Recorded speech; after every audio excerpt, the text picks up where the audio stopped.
Hi friends, Rob here, and I'm with Mark Bonici, a magnification pastor. You might remember both of us from last week. We were two guys with beards, but this week they're gone. They're gone. The petition came through, and they had to go. No, I'm just kidding. So good to have you with us, Mark. I'm excited about what we're talking about today. You may have heard us talking about pledging this time of year, partnering with God as we financially give to the work of seeing the Word and His work go out. Today we're thinking about one-off gifts, which is really just a way of saying thank you, God, in a really practical way. So we heard last week about MTSs. You're going to be hearing about some more stuff, but today we're going to be talking about a pink room that's an empty pink room over at the Ministry Centre, which is a recording studio. That's what it is. Now, Mike, tell us, how did this room, the recording studio, come about? And what's really at the heart of what's going on there? Yeah, thanks, Rob. Firstly, it was just out of a practical need. Like right now we're in the cafe area, so... Yeah, we want our cafe back. We want our cafe back. Yeah. So when the live services came back, we had to work out a way to record our online stuff in a more permanent room. Yeah. So that's going to fill one need. Secondly, we've got congregation members who rightly are still feeling a little bit uncomfortable about coming back to live services. Yeah. So we needed to provide the online recording and keep them going, so just so they feel connected.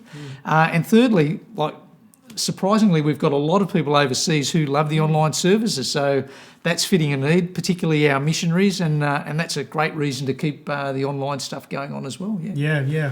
In terms of the heart, the heart of the ministry. So you know, the vision for the church is seeing lives transformed through Jesus Christ to the glory of God.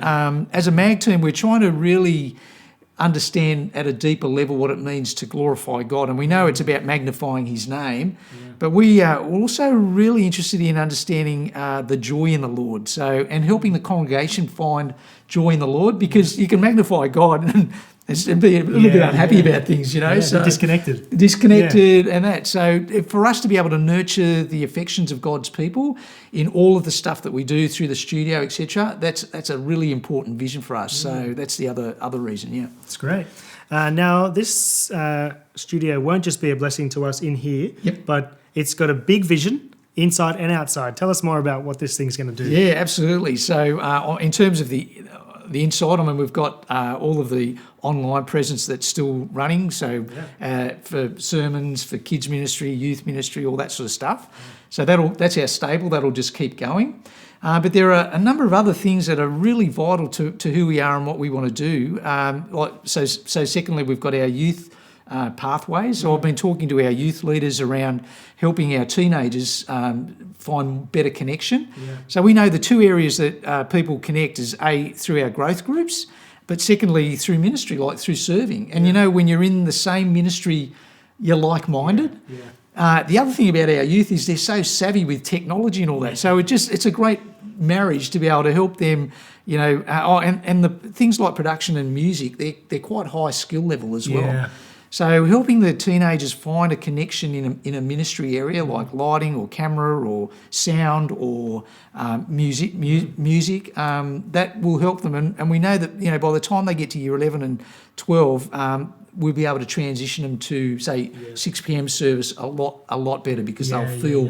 They'll actually feel connected. It's been so encouraging already seeing a bunch of them on the back desk or even serving on drums playing up front. And stuff. Absolutely, yeah. So that's been good. I mean, the other areas, we've got a bunch of young people that are excellent musicians and some really good songwriters as well. So we want to create a space for them to be able to, so we can play our own homegrown music, and that would be a blessing. I've been playing our stuff at home on YouTube on the TV. Oh, have you? I've just been loving it. Yeah, we'll see more. Yeah. So I mean, that's just a blessing in itself. And then one really strategic area is our church plant. So we know that we're planting a church every 2 years, and over 10 years, it's 5 church plants. We've got Grant, we've got Southwest Village, the Village, Parramatta next year. I know. So for us as a MAG team, it's always hard because those areas are high skill, to be able to train people up in time.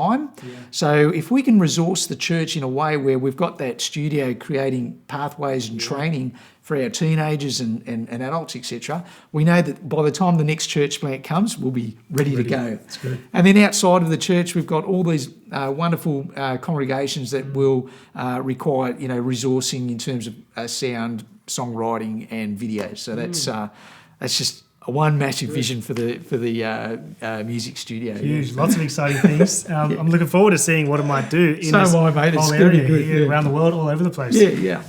Friends, if you want to give to the ministry of the recording studio, jump online on the website mbm.org.au and partner with this work as it happens, even as we sit here today. This is how it all works. So thanks, Mike, for sharing that with us today. It's a pleasure, Rob. Yeah.